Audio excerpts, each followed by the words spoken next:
Pada paket tracer 10227 DHCP NDNS server, kita akan mengerjakan sedikit konfigurasi dengan dua objektif utama, yaitu mengkonfigurasikan pengalamatan statik IP versi 4, konfigurasi dan verifikasi DNS record. Kita akan verifikasi static IP addressing dan DHCP addressing, kemudian kita akan mencoba mengkonfigurasikan DNS server untuk memetakan alamat IP address ke sebuah nama website, sehingga nanti klien akan mencoba mengakses dengan nama website. Dengan catatan, paket tracer hanya mensimulasikan proses konfigurasi layanan ini. DHCP dan DNS software package memiliki mekanisme instalasi yang unik, dan kenyataannya di lapangan ada banyak pilihan untuk menggunakan jenis DHCP server dan DNS server. Kalau DNS mungkin yang paling populer sampai saat ini adalah dari Bind, BIND. Tapi ada juga pilihan opsi yang lain. Ya. Baik, kita mulai saja part 1, configure static IP versi 4 addressing. Di home office computer, di sini kita punya 3 cabang ya, home office, central, sama branch. Branch ini cabang, ini pusat, ini pekerja rumahan istilahnya. Kita akan membuka inkjet di sini, printer jaringan, dan kita akan masuk ke konfigurasinya, dan kita akan menyatakan pintu keluarnya, gateway-nya adalah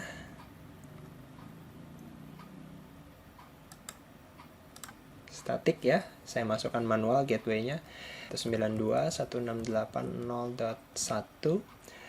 dengan DNS server 64.100.8.8. Artinya setiap kali si printer ini mau mengirim keluar jaringannya, dia akan memilih alamat IP ini untuk pintu keluarnya, dan setiap kali ada pertanyaan resolusi nama domain menjadi alamat IP, dia akan menanyakan ke IP ini. Oke. Lalu saya klik device Ethernet 00-nya, dan saya setting secara statik di IP 192.168.0.2. Umumnya perangkat-perangkat yang stasioner, yang tidak berubah-ubah, tidak mobile seperti laptop gitu ya, itu disarankan untuk menggunakan IP statik yang dikonfigurasikan. Saat netmasknya saya gunakan /24 atau 255.255.255.0. Oke, itu layar inkjet. Sekarang saya konfigurasikan router wireless di sini, kodenya WRS. Ya, wireless router di sini saya akan aktifkan di GUI-nya. IP address-nya saya akan ubah menjadi 192.168.0.1 di sisi network. Jadi dia punya dua sisi, yaitu sisi yang terhubung ke jaringan luarnya dan sisi yang di jaringan dalamnya. Yang di sini saya akan jadikan dia gateway untuk yang jaringan dalam, yaitu gateway buat inkjet tadi. Maka saya setting IP address 192.168.0.1. Ini IP router ke sisi dalam. Set subnet masknya di 255.255.255.0. Dan saya aktifkan DHCP server. Fungsinya adalah untuk memberikan alamat IP kepada klien yang meminta layanan DHCP. Nanti di sini adalah home laptop dan tablet. Saya set static DNS-nya ke alamat 64.100.8.8. Nggak langsung ya. 64.100.8.8, supaya nanti kalau saat home laptop dan tablet minta IP, mereka diberikan alamat DNS ini juga. Lalu kita simpan, save. Oke, saya tutup.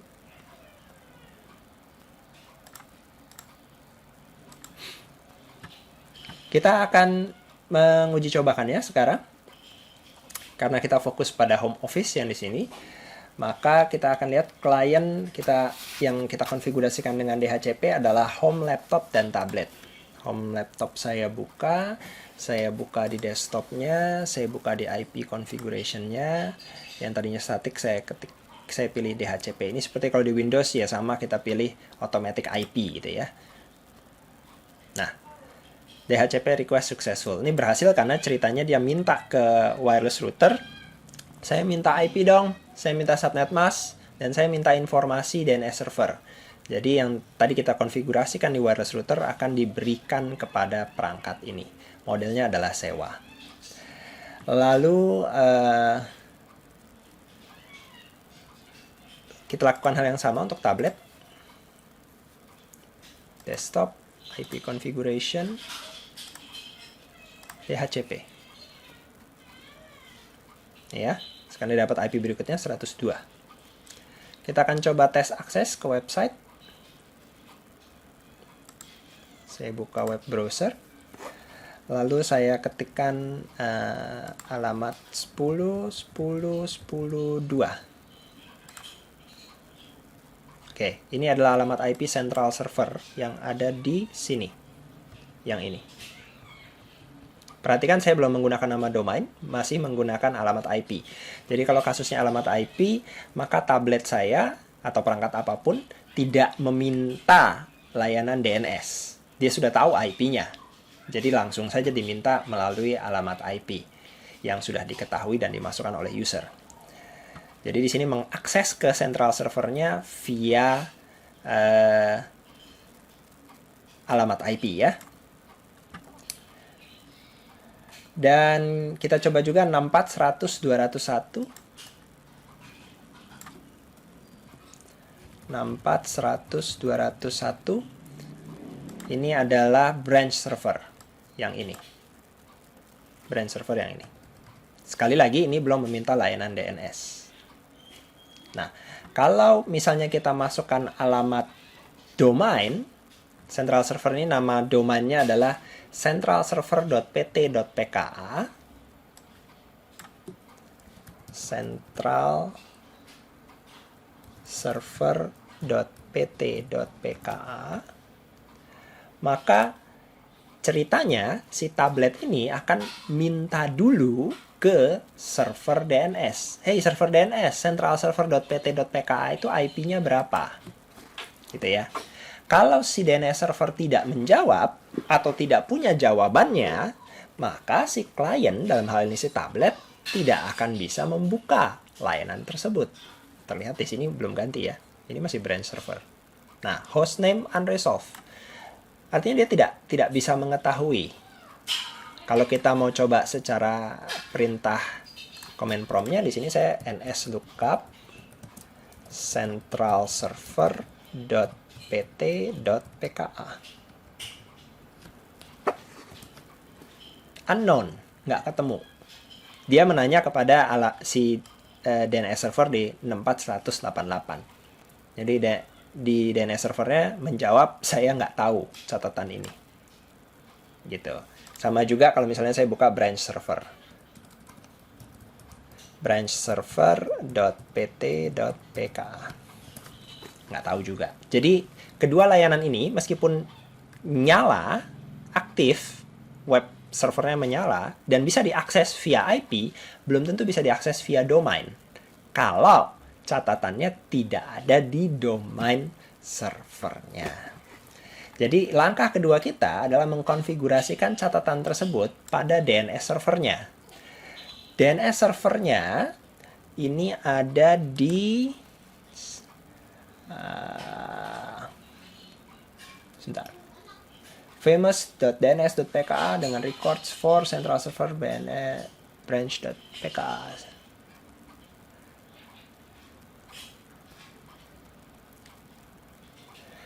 DNS servernya ada di sini, di internet ya. Memang normalnya kita memakai layanan DNS server di internet. Jadi saya klik cloud-nya, lalu saya klik, ini dia, famous.dns.pka. Untuk memastikan saya lihat dulu IP-nya. Oh bener, gateway 88, saya lihat IP-nya sendiri adalah 64.100.88. Itu artinya ini adalah server yang tadi digunakan oleh tablet dan laptop untuk bertanya nama domain. Dan di sini kita akan menambahkannya. Perlu kalian ketahui bahwa kita tidak bisa serta-merta menambahkan record nama domain kita sesuka hati ke internet. Kita tidak punya akses ke servernya. Kalau kita mau menyewa sebuah nama domain, kita harus melalui channel resmi. Biasanya kalau kita ke web hosting gitu ya, kita daftarkan nama domainnya dan mereka yang akan mengatur administrasinya untuk mendaftarkan ke DNS servernya. Jadi di sini saya akan menambahkan catatan untuk service layanan DNS. Nah, DNS service-nya memang sudah nyala. Ada catatan untuk famous DNS PKA, famous DNS PKA, NS sama NetAcad. Tapi belum ada catatan central server dan branch server. Jadi di sini saya akan tambahkan dua catatan ini. Name-nya adalah centralserver.pt.pka. Alamatnya adalah ke 10 10 10 2. Add, saya tambahkan ya. Lalu saya tambahkan lagi branch server.pt.pka. Alamatnya adalah 64.100.200.1. Add. Ya, jadi ada dua di sini, branch server dan central server. Kemudian saya tutup saja dulu server yang di sini. Saya kembali back ke ini ya, back. Oke, kembali ke sini. Dan kita akan coba lagi sekarang di tablet. Kali ini di command prompt juga bisa. Saya akan coba lagi NS lookup central server dan kali ini ada jawabannya. Servernya sudah menjawab. Terus branch server. Nah, branch servernya juga menjawab. Begitu ya. Jadi fungsi dari server DNS adalah memberikan layanan resolusi alamat domain menjadi alamat IP. Kalau alamat domainnya sudah bisa diresolusi menjadi alamat IP, baru paket IP-nya bisa dikirimkan ke server tujuan. Dan kali ini saya buktikan di tablet, saya buka browser lagi, saya ketikkan centralserver.pt.pka. Terbuka ya. Kali ini pakai nama domain. Juga branch server. Branch server.pt.pka. Nah, begitu kurang lebih. Kita